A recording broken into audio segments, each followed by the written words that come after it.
Hello friends, நான் உங்கள் postman. நம்ம தமிழ்நாடுங்க. நம்ம தமிழ்நாடுக்கு பக்கத்தில் கர்நாடகா அப்படிங்கிற ஒரு மாநிலம் இருக்குது. நம்ம எல்லாருக்குமே தெரியும். அந்த கர்நாடகா மாநிலத்தில் ஜுமோகா அப்படிங்கிற ஒரு சின்ன ஏரியா இருக்குங்க. அந்த ஏரியாவில் தான் இன்னைக்கு மிகப்பெரிய சம்பவம் நடந்திருக்கு. அது என்ன சம்பவம்னா, இப்போ கர்நாடகாவில் இந்த ராமர் சாமி கும்பிட்ற பக்தர்கள்லாம் இருக்காங்க பார்த்தீங்களா, அவங்களாம் வேற லெவலில் செலிப்ரேஷன், பயங்கரமாக செலிப்ரேஷன் பண்ணுறாங்க. அதுக்கு என்ன ரீசன்னா, உத்தரப்பிரதேசம் ஸ்டேட்ல, நம்ம இந்தியாவில் இருக்கிற உத்தரப்பிரதேசம் ஸ்டேட்ல அயோத்தி அப்படிங்கிற ஒரு சின்ன மாவட்டம் இருக்கு. அந்த மாவட்டத்தில் இன்னைக்கு ராமர் கோயிலை திறந்திருக்காங்க. இதுக்கு முக்கியமான காரணம் பிரதமர் நரேந்திர மோடி. அவரோட கடின உழைப்பினால தான் இந்த ராமர் கோயிலை இன்னைக்கு திறக்கப்படுது.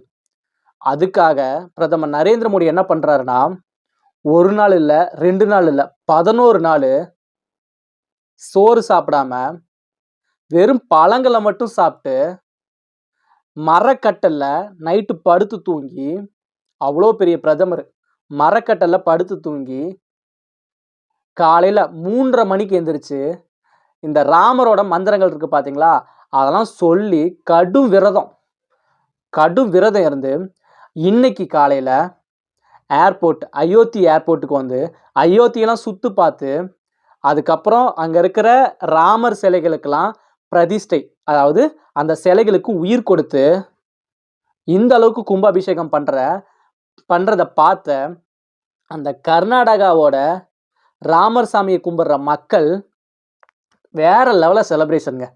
பயங்கரமா கொண்டாட்டத்தில் இருக்காங்க. சரி, இது ஒரு பக்கம் போயிட்டு இருக்கு. ஓகேங்களா, ஒரு முஸ்லீம் பொண்ணு இந்த போட்டோவில் வருது பார்த்தீங்களா, இந்த பொண்ணு தான்.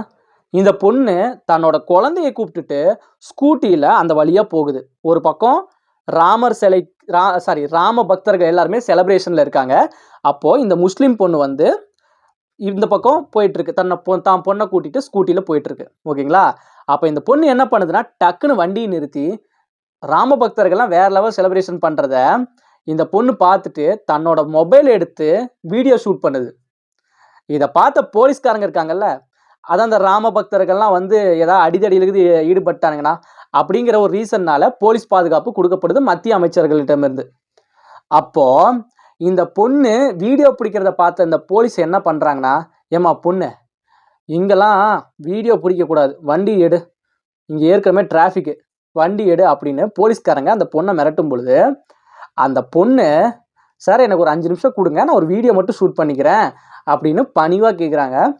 அந்த போலீஸ்காரங்க இல்லை, கொடுக்கலாம் முடியாது, டிராஃபிக் ஆகுது, நீ கிளம்பு அப்படின்னு போலீஸ்காரங்க வந்து அந்த பொண்ணுகிட்ட சொல்லும் பொழுது அந்த பொண்ணு வண்டி எடுக்கிறாங்க.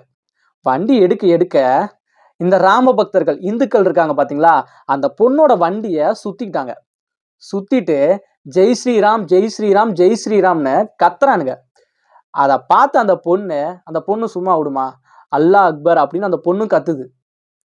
இதை பார்த்த போலீஸ் என்ன பண்றாங்கன்னா, அந்த இந்து ராம பக்தர்களை பிடிக்கிறதா இல்லை இந்த பொண்ணை பிடிக்கிறதா அப்படின்னே தெரியல. 2 பேத்துக்கு நிறைய சண்டை. அப்புறம் கொஞ்ச நேரம் அந்த போலீஸ்க்கு வந்து அந்த ராம பக்தர்களிடமிருந்து அந்த பொண்ணை காப்பாற்றி அந்த பொண்ணை வழி அனுப்பிச்சிடுறாங்க. சரி, இது ஒரு பக்கம் இருக்கு. 2022 முஸ்கன் கான் அந்த பொண்ணோட ஃபுல் நேமு. அந்த முஸ்கன் கான் அப்படிங்கிற ஒரு பொண்ணு வேற லெவலில் சம்பவம் பண்ணிருந்துச்சு. அது நம்ம இன்னுமே மறக்க முடியாது. ஒரு காலேஜ் இருக்குங்க, கர்நாடகாவில் ஒரு காலேஜ் இருக்கு. அப்போ வந்து அங்கே படிக்கிற காலேஜ் பசங்களாம் வந்து ஜெய் ஸ்ரீராம் அப்படின்னு இந்த காவி வேஷ்டி துணியை போட்டுட்டு ஜெய் ஸ்ரீராம் ஜெய் ஸ்ரீராம்னு கத்துறானுங்க. அப்போது அந்த முஸ்கன் கான் அப்படிங்கிற ஒரு பொண்ணு அமைதியாக அந்த பொண்ணு பாட்டுக்கு காலேஜ் படிக்கிறதுக்காக போகுது. அப்போது அந்த பசங்கள்லாம் காவி வேஷ்டியை போட்டுட்டு வந்து சுற்றி அந்த பொண்ணை ஜெய் ஸ்ரீராம் ஜெய் ஸ்ரீராம்னு கத்துறானுங்க.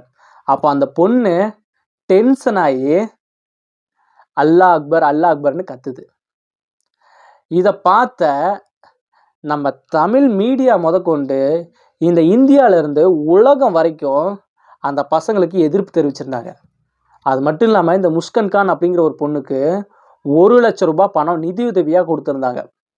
அந்த அளவுக்கு நல்லா போல்ட்டாக தன்னோட எதிர்ப்பை, தன்னோட மதத்தை விட்டு கொடுக்காத பொண்ணாக இருந்துச்சு. நிறைய பேர் சொல்கிறாங்க என்னன்னா, முஸ்லீமும் இந்து நாங்களும் ஒரு அண்ணன் தம்பி மாதிரி தான், எங்கள் 2 பேர்த்தில் இருக்கிற டிஎன்ஏவும் ஒன்று தான். முஸ்லீம் எப்படி இந்த ஹிஜாப் அணிகிறாங்களோ அதே மாதிரி இந்துக்கள் நீங்களும் பர்தா அணியலாம் அப்படின்னு முஸ்லீம் தரப்புலேருந்து சொல்கிறாங்க. இப்படி இருக்கும் பொழுது முஸ்லீம் சில பேர் என்ன சொல்கிறாங்கன்னா, ஹிந்துக்களுக்கு இதுதான் கடைசி வார்னிங். எங்கள் தனியாக எங்கள் பொண்ணு வந்து ஏதாவது அங்கே இருக்கிற ஸ்கூலில் காலேஜில் ஏதாவது வந்து ரூல்ஸ் ஏதாவது மீறிடுச்சா, ஹிஜாப் பண்ணிடுறது எங்களோட இந்திய சுதந்திரங்க. எங்கள் சுதந்திரத்தை நாங்கள் விட்டு கொடுக்க முடியாது. இது எங்களோட பாரம்பரிய ஆடை. எங்களோட மதம் தான் எங்களுக்கு ரொம்ப முக்கியம். அப்பேற்பட்ட மதத்தை நாங்கள் விட்டுட்டு வரணும்னா எங்களுக்கு அப்பேற்பட்ட காலேஜே தேவையில்லை அப்படின்னு அவங்க அப்பா அம்மாவே ஓப்பனாக சொல்லிட்டாங்க. அந்த அளவுக்கு அந்த பசங்க அந்த பொண்ணை வந்து படாத டார்ச்சர் பண்ணியிருந்தாங்க. ஆனால் அந்த பொண்ணு தனியாக எதிர்த்து நின்று குரல் கொடுக்குது. இதெல்லாம் வேற லெவல் சம்பவங்க.